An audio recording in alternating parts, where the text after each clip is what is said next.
Where is Putin's counterattack into Kursk?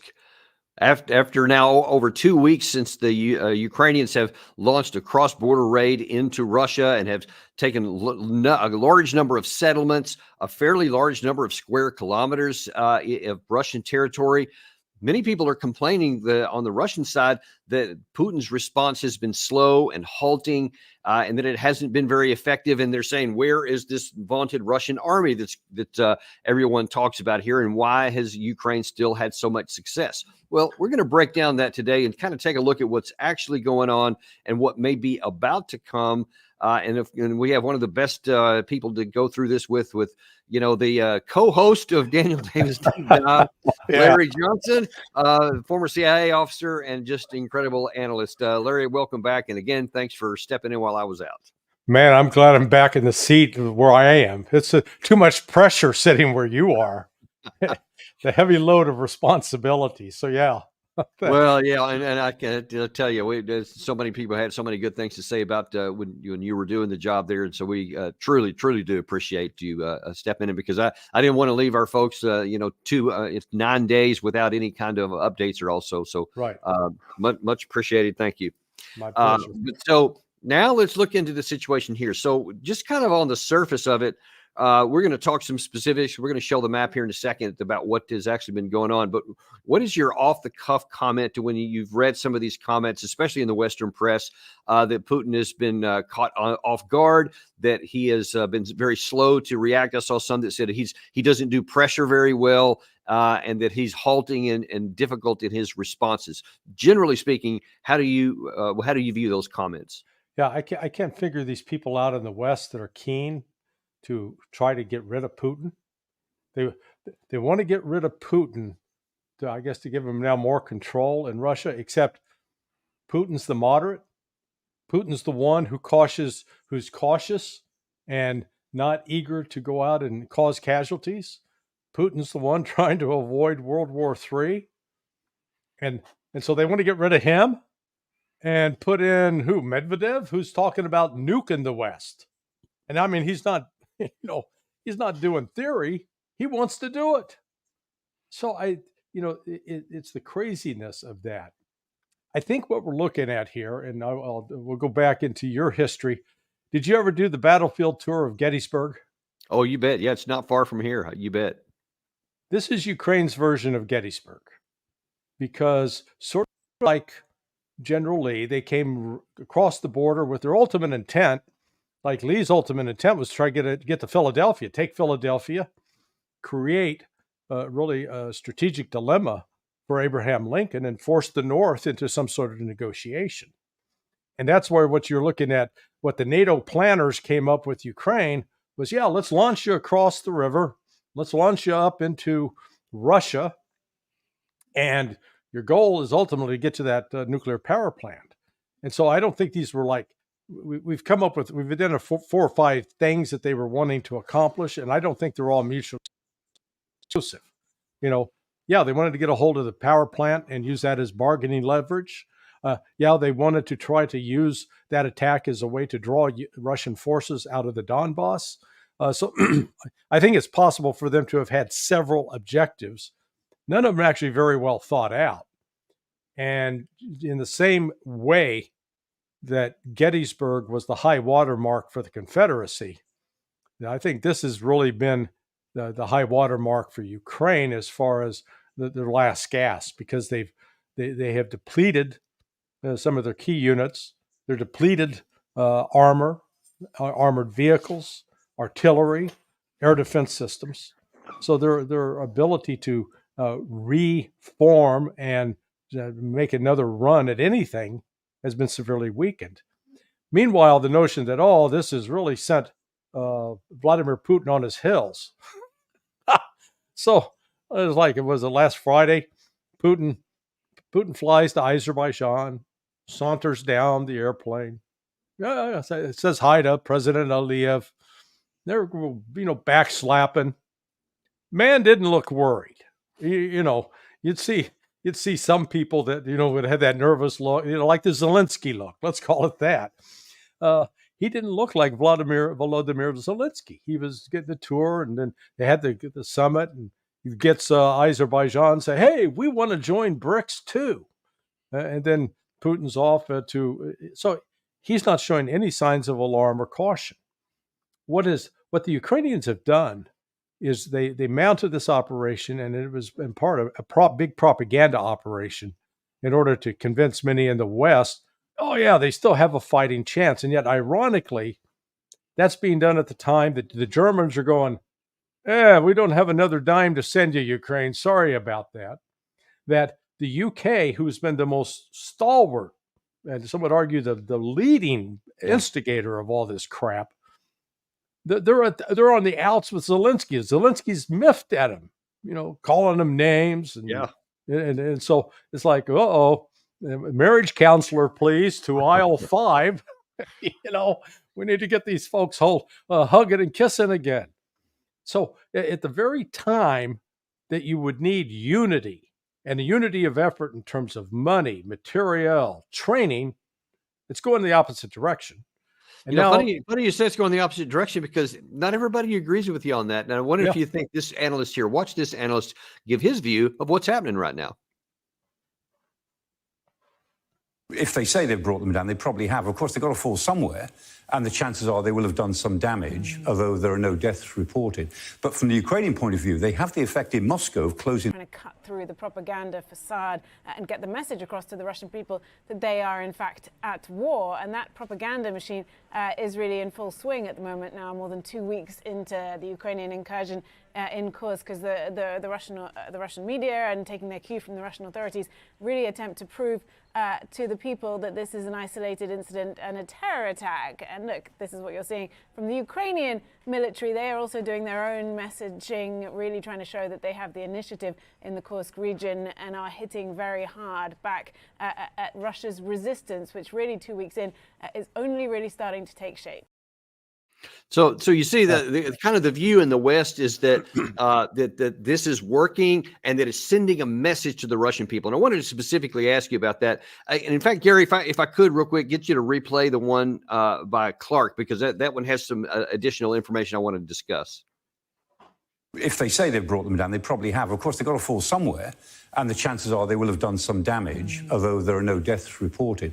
But from the Ukrainian point of view, they have the effect in Moscow of closing the airport. And that, again, for a while, and that brings home to the Russian people that this is war. You can't insulate yourself from this. And that's the message that the Ukrainians are trying to send out. They know most of these drones won't get through, but if one or two get through, they score the point. And they inconvenience ordinary Russians in Moscow who pretend this isn't really happening. So that was Clark talking today about the drone attack on Moscow, which didn't hit anything.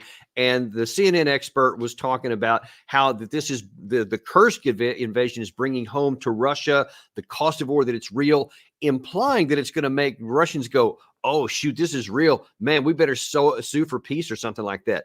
What do you think that the message that is received on the Russian side, as opposed to the one that's projected by the Western side? What the West has failed to appreciate and understand is they've sent a very clear message to Russia that the Nazis have again invaded Russia, 80 years after the Russians defeated them.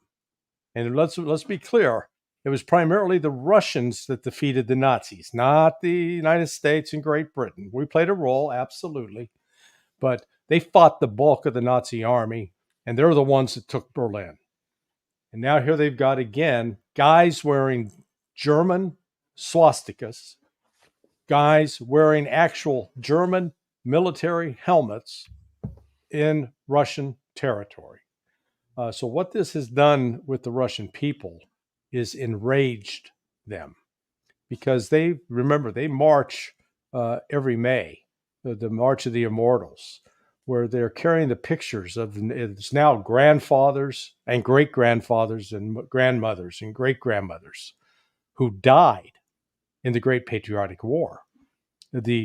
16 at a minimum, 16 out of every 100 Russians had a relative that died in that war.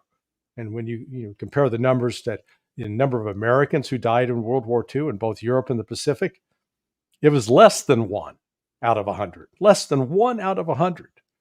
That's why we don't remember. They remember. And they view this not as even simply a terrorist attack, that this was planned by NATO, this was encouraged by NATO, this was funded by NATO, this was armed by NATO, and NATO is now going to pay a price. That's why Now, you've seen. Go ahead. Yeah, I was going to say toward that end, you have Zelensky himself in the Western media has basically apologized because this was not coordinated with the West, that he did this on his own. He was kind of a loose cannon, which has some plausibility, but Lavrov doesn't quite view it that way. Всем прекрасно понятно, что никогда Зеленский не решился бы на это, а это, безусловно, Зеленского решение.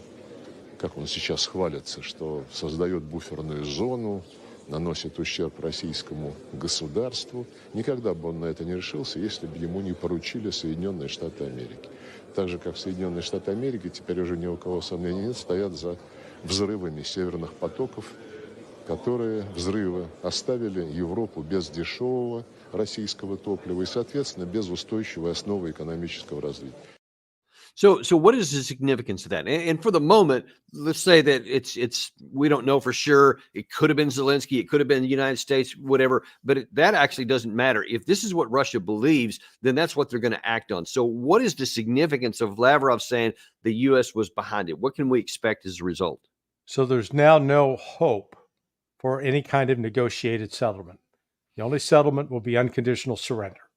So they're not going to negotiate, because remember, we've seen the position of Russia evolve over the last 2.5 years.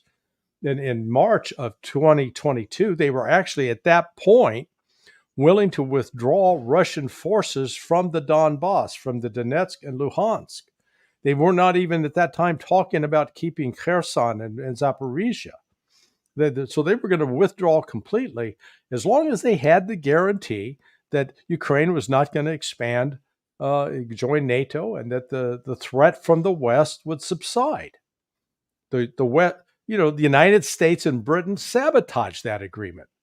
So the last proposal the Russians put on the table was, okay, Ukrainians, you pull out of these areas right now where we're fighting, and then we'll sit down and talk and see what we can come up to as an agreement.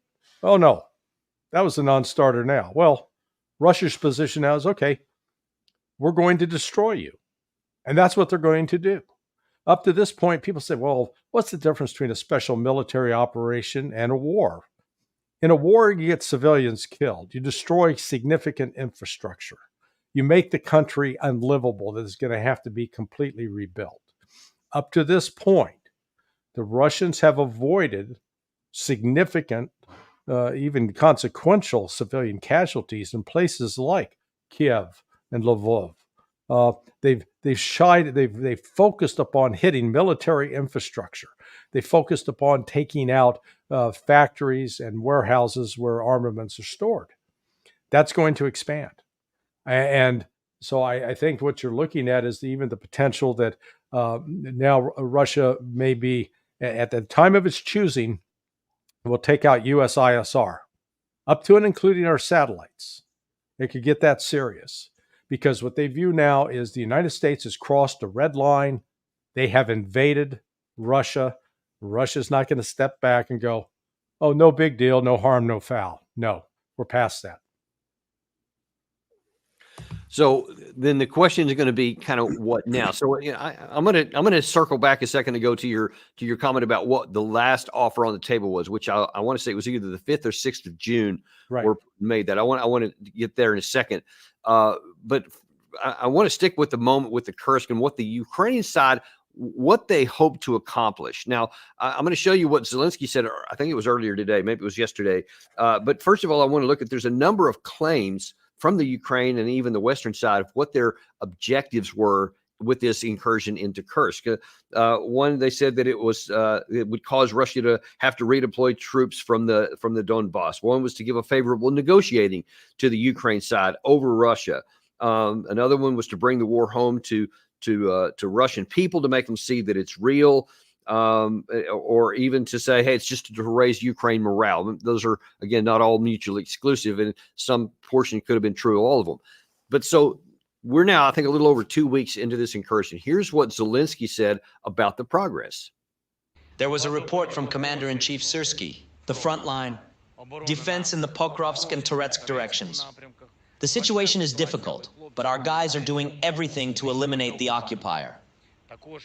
The commander-in-chief also reported on the updates in the Kursk direction. We are achieving our set goals. So he says in the Kursk direction, we're achieving our set goals, and we're holding in the east in the Pokrovsk and the Toretsk direction, which we talked about a second ago. How much of what he said is true? And none of it. I mean, the man's a liar. What we're witnessing right now in the Donbass, and it's primarily in Donetsk, and this area Pokrovsk is really a critical logistics hub. And the discussion is that because it's a center where all the railroad lines come in and go out, in some ways it sounds a little bit like Bastogne during the Battle of the Bulge, where all of these key roads converged. And even though it was a small town and, most people hadn't even heard of it before, nonetheless, because of that, the transportation hub that it provides, it's critical. And when that goes, the ability of Ukraine then to resupply other units that are If you could bring that full screen map up while he's talking, that'd be great. Yeah, that are dependent upon supplies coming out of there, then that leaves them without food, without ammunition. And then it's just a matter of the Russians mopping it up pretty quickly. So, he's ignoring that. And what we're seeing there is the Russians, when we were talking, say, in February, the Russians might have been making, say, 100 meters, 500 meters progress a week in some areas. It's very slow, very grinding. Good Lord, they're doing 3 to 5 kilometers a day now in certain areas. They're moving very fast. Ukraine is crumbling very fast. And what they did by launching this operation in Kursk was they actually took away critical reserves and critical units that were helping stymie the Russians to an extent and moved them up north. So now all of a sudden you've weakened your lines and there's no there. And so the Russians are pressing on through that. Meanwhile, in Kursk, the Ukrainians talk about they control 1,000 square kilometers. Nonsense. They don't even control it because they have no way now of resupplying these guys that are up there. Russia's got fire control over the roads that come out of Ukraine that would go into the different facilities or cities and villages where some of these Ukrainians are holed up. And the images that are now, the videos are starting to appear online on the Telegram channel in particular. Initially, the Ukrainians had all these images of all these Russian border police surrendering and civilians being put in the back of trucks.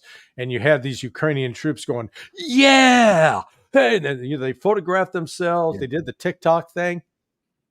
Now they got photographs of those guys wearing a lot of duct tape with their hands duct taped together, and they got bandages on their heads because they've been caught. Guys who were looting stores, they got one guy sitting at the store and he's just taking all these products and tossing them on the floor, just trashing it. And he's now not so jubilant because the Russians caught him. And they're capturing more every day. Right now, the estimated size of this original force was about 12,000. The Russians claim to have killed 4,400. So you're almost at 40% casualties. Well, KIA. And when we add in wounded in action, you're probably at 40 to 50%. So it's not sustainable.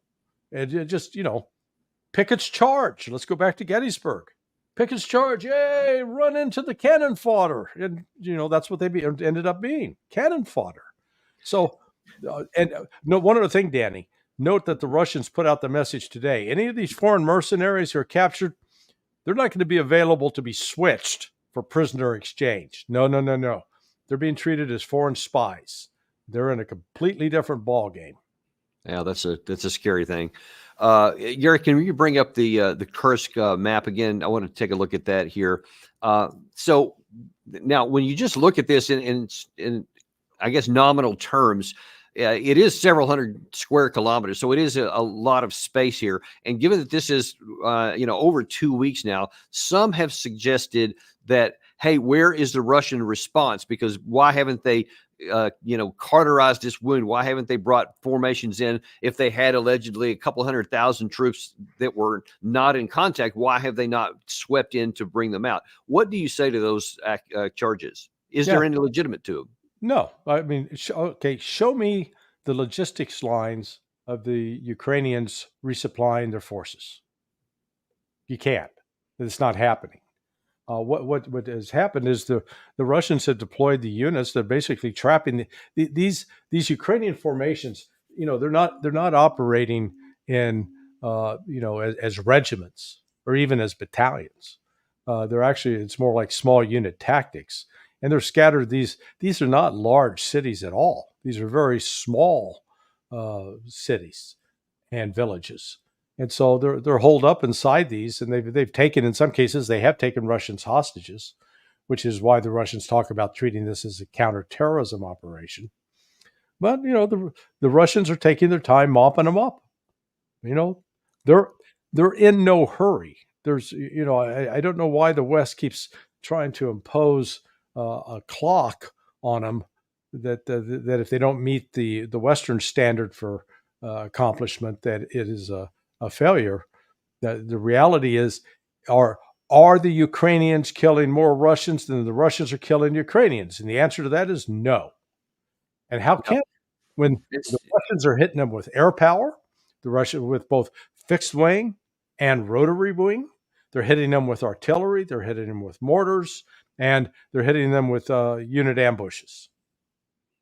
Yeah. So I guess when you look at it over and over, it really depends on your method of war. Now, you touched on something there a second ago that I want to go into a little bit more, which is that Russia's been saying they view this as a terrorist attack.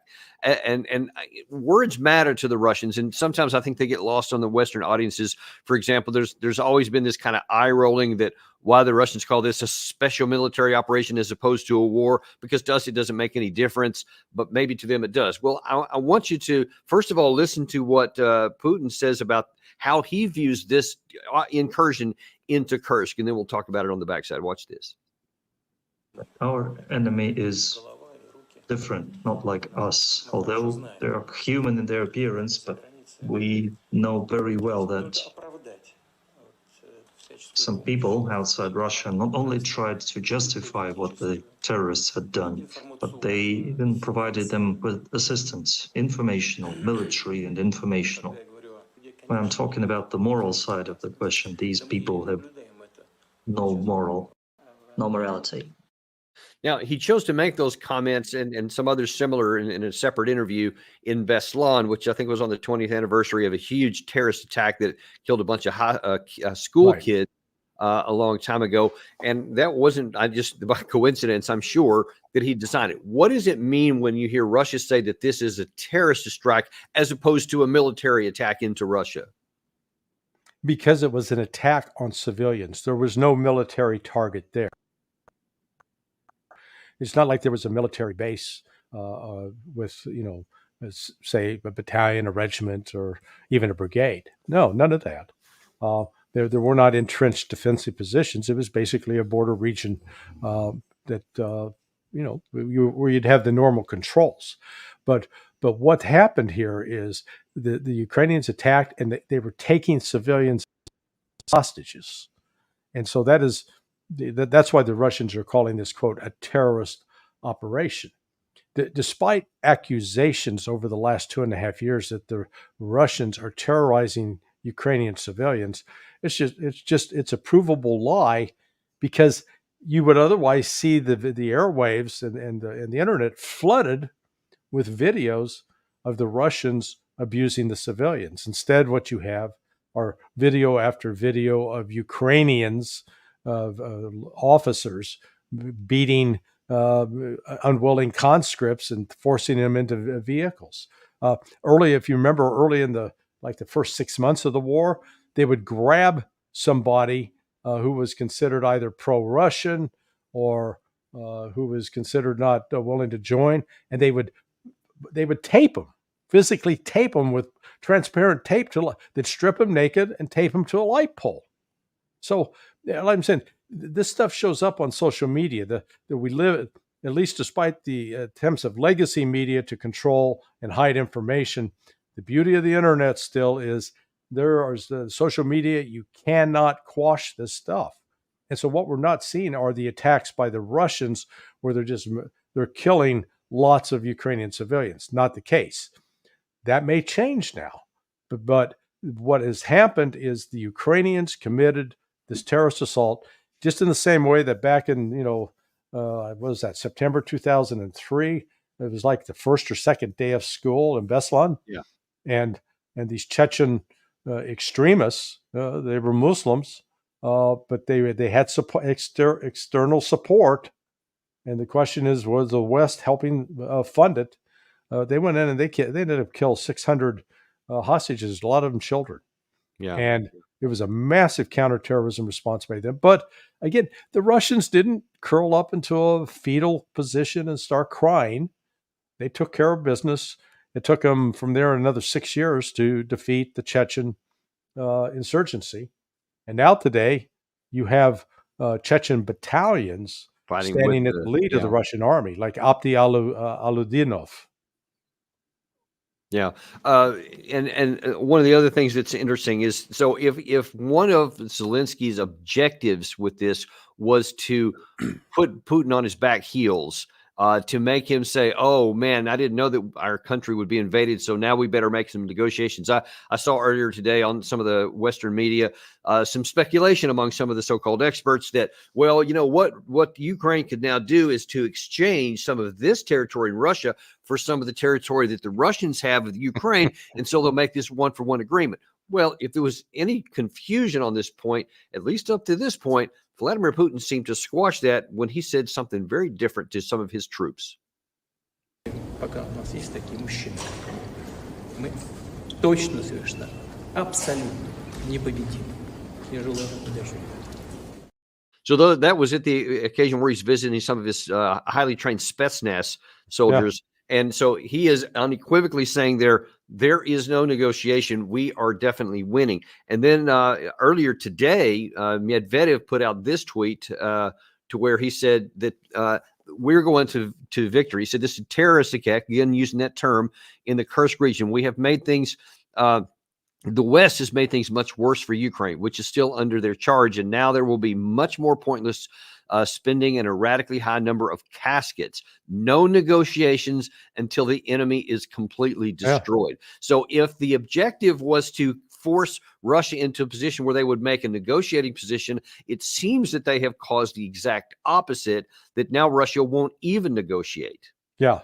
And noticing that when Putin's making that speech, so he's in Chechnya, and standing over his right shoulder, the guy with the beard, is Ramzan Kadyrov.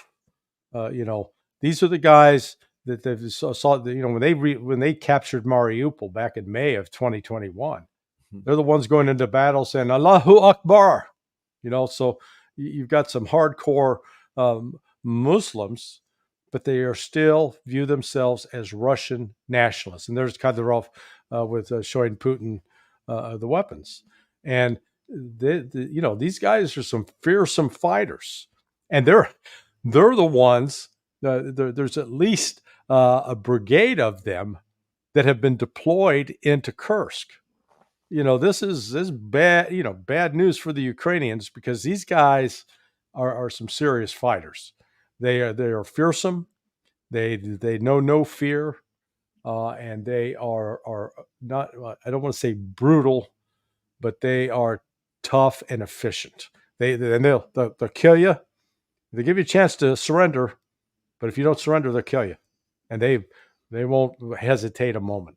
Now, you mentioned earlier Putin's last offer of a negotiated settlement. Before we talk about it a little further, I want to show some of our viewers exactly what he did say back then. Gary, if you can roll that. The essence of our proposal is not some kind of temporary truce or suspension of fire, as, for example, the West wants. This is not about freezing the conflict, but about its final completion. And I will say again, as soon as Kiev agrees to a similar course of events proposed today, agrees to the complete withdrawal of its troops from the DPR and LPR in the Zaporozhye and Kherson regions, and really begins this process, we are ready to begin negotiations without delaying them. I repeat, this is our principled position. neutral, non-aligned, nuclear-free status of Ukraine, its demilitarization and denazification. Now, I remember commenting at the time on our show that in comparison, and you kind of alluded to this as well, in comparison to the April 2022 Istanbul offer, this one was less generous to the Ukraine side. But as has been going all the way, really since, I mean, you could go all the way back to Minsk in 2015 if you wanted to, but even if you started in December 2021, before the war kicked off, every time Putin offered something, it was worse and worse for the Ukraine side, but they never wanted to accept it. Now then, after this Kursk event incursion happened, you had, I think it was the deputy chief of mission for the Russian UN Council for the United Nations said, that deal that Putin offered then is now off the table. And we just showed that Medvedev claims that there won't even be anything to replace it. But now then they're going to go on a methodical military victory. So my question is, can Russia do that? Can they turn this special military operation into a military conquest so that they just issue terms? Is that even possible, or is it just, hypothetical? No, it's not hypothetical at all. In fact, what this means is previously they would have, Russia would have been willing to actually, once Zelensky or the Rada came up with somebody that was viewed by the Russians as a legitimate negotiator, that they could maintain their government, that Russia was not going to insist upon restructuring all of Ukraine. They're going to restructure Ukraine. They're going to take, I believe they will take Kiev. They're going to take Odessa. And the only way that this is going to end is with a complete unconditional surrender by the Ukrainians. And that means, Zelensky is either going to flee into exile or he'll be taken prisoner and tried in Russia. Okay, so that's a pretty radical and bold statement, and I'm curious what you say to the critics who I think with some justification say, okay, this has been 2.5 years and Russia is just making incremental progress here, but you're talking about taking Odessa, Kharkiv, and even Kiev, which would seem to take a lot more troops and a lot more time. What time frame are we talking here, and why could Russia do that now if they haven't been able to do it after 2.5 years? Well, again, the United States, it keeps putting these unrealistic expectations on the Russians, and we can't even win a damn war. So, I mean, let's be honest about, we're in no position to sit and tell the Russians, hey, here's how you do it. We're like that driving instructor whose car is all banged up because he keeps crashing into trees and light poles, trying to tell everybody else what they need to do to be a safe driver. Yeah, buddy, stay in your own damn driveway, okay? So what Russia did at the outset of this war, Russia's standing army was about 700,000. Well, they've built it up now. It's 1.4 million, last I counted. And I think it's continuing to increase because they've had a surge in people now wanting to join up, number one. Number two, when Russia launched that special military operation, they didn't take out Western satellites. They didn't destroy the ISR capability of the West, which was feeding Ukraine directly. They left it intact. In a war, Ukraine takes that out. And once they take that out, then they know that they're into something else. But again, Putin's objective was to minimize the chance of this expanding into a nuclear war with the West. And they're going to limit it to destroying the Ukrainian military capability, but they're going to do it at the Russia pace. And so, again, let's go back to the beginning when you had about 125,000 Russian troops attacking a force that was at least 5 times larger than them. And you know from your own experience that that's the exact opposite of what you want to be in an attacking force. In an attacking force, you want to have at least a 3 to 4 to 1 advantage in manpower. And so, but Russia was very methodical and controlled what it did. And it took Mariupol, and it's captured every major supply base in the Donetsk and in Luhansk. It first secured Luhansk really more than a year ago. Luhansk, the entire republic, was basically secured. It's been Donetsk where the bulk of the fighting has been since 2014, but now here they are. They're on the verge within the next week or so of just breaking the back of Ukraine and Donetsk. And so then their position, because now instead of 700,000 troops, and with only 100,000 of them committed to battle, They've now probably got 800,000 committed with an additional reserve of 600,000 who are trained. And they're going through at least 6 months of training, and they're going through military exercises. And meanwhile, the Russian military factories are increasing output. And what are we doing in the West? Hell, we can't even meet recruiting goals for the U.S. Army. I think the Marines are sort of staying above Yeah. water, or what they do is they lower the number they say they want to recruit for a year, and they say, hey, we made our goal. You know, Yeah. instead of making you do 50 push-ups, I'd say, hey, can you do 10 and just have to be on your knees when you do them? Oh, yeah, look what I pumped out. Gary, if you could put the Pokrovsk map back up again, I want to take a look at that. So this is, and you talked about this a little bit at the beginning. In the upper left-hand corner, that right underneath the little north, south, east, and west symbol there, you see the city of Pokrovsk, which is where this big incursion is now pointing. And these green circles on this map represent where some of the bigger fighting and the advances that the Russians are making are, and the yellow area there represents the most recent gains, but it's continuing to pick up pace. Now we had Wyatt from Defense Politics Asia this morning talking about that, and he showed why Pokrovsk was so important, which you mentioned there too. It is like Bastogne, where it had 7 roads and rail lines coming out of it, which would pose a lot of threat. But you see that even as much pace as this has taken on, it still has been very slow. And you look at, say, for example, Chesov Yar, where it's been many months that Russia's been trying to take it. They still haven't, although they're making little progress. But if that has been what they have done up to this point, how would you see them transitioning to where they could take a major city like Kharkiv or even Kiev? And are we talking like another 2 or 3 years, or how would Russia change what they've been doing? Well, no, I don't think it'd be another 2 or 3 years at all, because the West is not going to be able to sustain the supply lines into Ukraine. That's the bottom line. Now, you're not, again, we talked about it earlier. It'd be one thing if we were seeing growing unity and resolve by NATO saying, yeah, by God, we got to stop those Russians. You're seeing the exact opposite. You're seeing that they're starting to fray. The Germans are pursuing their own thing. With these stories coming out about the Ukraine blowing up Nord Stream, even though they didn't, it was the U.S. But nonetheless, those stories coming out to discredit Zelensky and Zaluzhny. So Ukraine is in a position where it is utterly dependent now on supplies, both financial, military, and others from the West. So we're not even talking about winter now, because they're going into winter this year with probably 60 to 70% of their electrical capacity gone. And so how are they going? The ability to heat buildings, particularly these high-rise apartment buildings where no electricity. I lived on the 21st floor of a condo once over in Fort Lauderdale. And I tried walking those stairs a couple of times. I tell you what, either you're going to be in really great shape or you're going to die. But it's the kind of thing you don't want to have to do on a daily basis.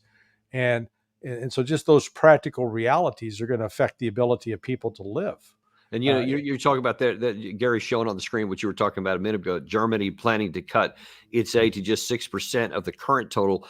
Regardless of who wins the U.S. presidency here in November, I'm not sure that the resulting Congress is going to be very eager to start ponying up, $100 billion a year into perpetuity. You already had Zelensky complaining, like you said, about the UK, the US, France, and a couple of others about, hey, where's all the vehicles? Because they are really burning through them pretty fast in the Kursk area right now. And I'm not so sure how those are going to be replaced. And potentially that could hasten some of the military defeat. I think all those things play a role in this. Well, yeah, it'd be one thing if we were, looking and seeing in like Detroit, Michigan, and places in Ohio that these automobile plants were being converted into defense production. If we were seeing, instead of electric vehicles rolling off the line, we were seeing new tanks, we were seeing new Bradleys, we were seeing updated equipment. We're not seeing that. But what we're seeing is the United States struggling to produce some of this military equipment, and then to add to make it even more complicated and difficult, China last week before last, announced, hey, this one metal, antimony, we're no longer exporting that to the United States. We say, so what? Well, it's a critical alloy in the production of a lot of U.S. military equipment. So now all of a sudden we got to go find some other supply for it. And on top of it, there are other critical elements in production of U.S. weapons that are entirely produced in China. And China's basically said, hey, we're fed up with you, the West, threatening to go to war with us in China, and you insult us, and then you tell us you're going to take back Taiwan. No. We're on a whole new stage in terms of our relations. So the global picture ends up, if we were just talking about the conflict in Ukraine with the war between Russia and Ukraine, it'd be one thing. But then when you add in the logistics and air operations and naval operations that are taking place in the Mediterranean, the Red Sea, and the Arabic Sea, just south of Yemen, all of a sudden, the U.S. logistics capability is getting strained. And then at the same time, we keep talking about up in the ante with China, to go into conflict with China.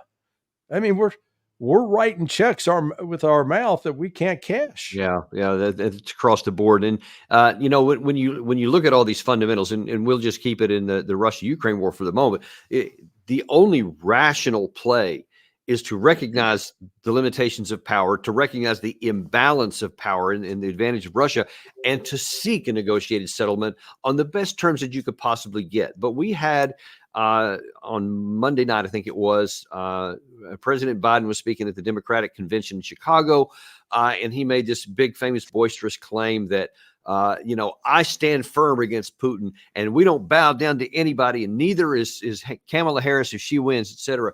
So it seems like we're locking ourselves in, especially if she wins, and there's a good shot that she may, that we're not going to do that. And so in the last few minutes that we have here, what do you see for the United States if we don't come to reality and we do stick to this fiction that we can just be, bold and decisive and in your face with Russia? If we keep going down that path, what is the outcome going to be in Ukraine? We're going to lose. We'll be the ones embarrassed, because it will be demonstrated that despite all of our training, all of our equipment, all of our funding, everything we've done to turn the Ukrainian army into a proxy of NATO to defeat Russia, that Russia's defeated NATO. That's going to be the essence of it. And, the Russians aren't making any secret of that now.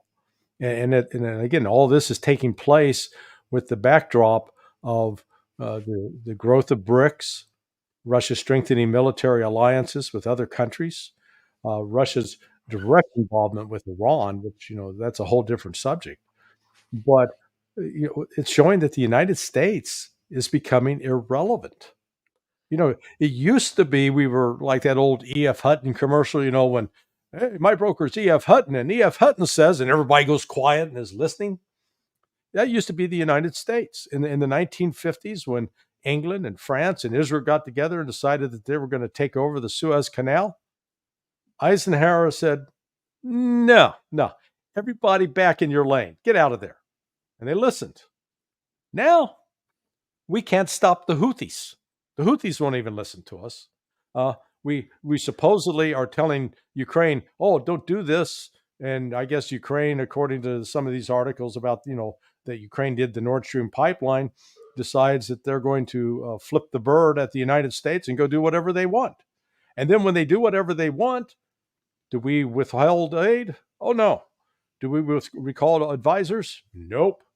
Do we stop sharing intelligence with them? Oh, absolutely not. So, and we're Larry, in that picture you just drew there, and you can add in how we basically have become the foreign proxies of Israel too, because Netanyahu runs our national security, whatever. In light of all of that, here's how the current president still views America. Watch this. Name me a country in the world that doesn't think we're the leading nation in the world. Without America, not a joke, think about it. I'm being literal. Who could lead the world other than the United States of America? Well, guess what? America's winning, and the world's better off for it. America is winning and the world's better off for it. And as you just graphically pointed out, we can't even control our so-called allies, much less tell Russia and China what they're going to do, and that everybody's better off for it. That's a dangerous combination when you have that kind of delusion about your own power and oblivious to the power elsewhere and what else is going on here. And that doesn't, lend itself to a lot of optimism for how this could turn out. Yeah. And it'd be one thing to say, okay, this is crazy. This is crazy Joe Biden. It's just him, but it's not just him. Yeah. Because it's the views he's expressing. That was a speech written for him. Okay. He still can read it. He wasn't speaking extemporaneously. So that means there are some speech writers sitting there in the White House or over in the West, in the old executive office building, writing this crap. And it's not like some speech writer gets there and is sitting by himself or herself and goes, well, I'm going to write some really bizarre nonsense today, and then just hands it to Biden. Oh, no. It goes through levels of review, up to and including Jake Sullivan, the National Security Advisor, who reads and signs off on that. So when you got the National Security Advisor indulging in complete delusional crap, it shows you we're in a real dangerous position. Yeah. Because the Russians ain't playing. We make a real big mistake in underestimating what the Russians are capable of doing. We mistake patience for weakness. Yeah. And that is the very, very last thing you want to do is all of a sudden when they hit us, and they will hit us, and they will hurt us, we're going to go, hey, why'd you do that? Without a clue, without being willing to acknowledge that, well, we blew up your Nord Stream pipeline. We've been pumping weapons into Ukraine for the last 10 years that have killed Russian civilians. We've helped carry out attacks that have hit Russian infrastructure. So, yeah, maybe there's something called karma coming home to roost. Well, karma or just reasonable consequences to actions, which we don't like to do.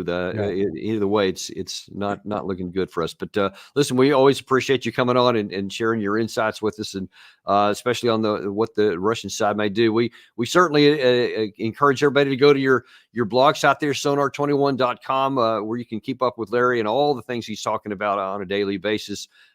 We go there too, and so we steal some of your ideas. But appreciate you having on, man. Hey, look, when I was at CIA, we said anything worth doing well is we're stealing from someone else. Okay, so